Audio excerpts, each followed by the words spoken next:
అహోబిలాన్ని మొదట ఓలం అని పిలిచేవాళ్ళు, తర్వాత ఓబులం అనేవాళ్ళు.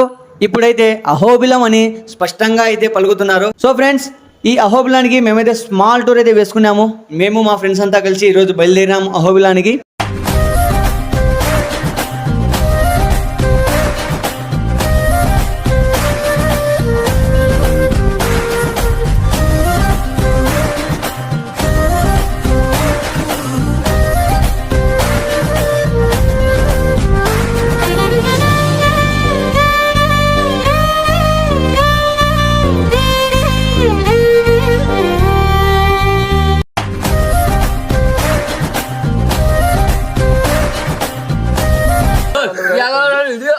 సాయి వచ్చాడు, ముఖం వల్ల పిక్కపోయింది.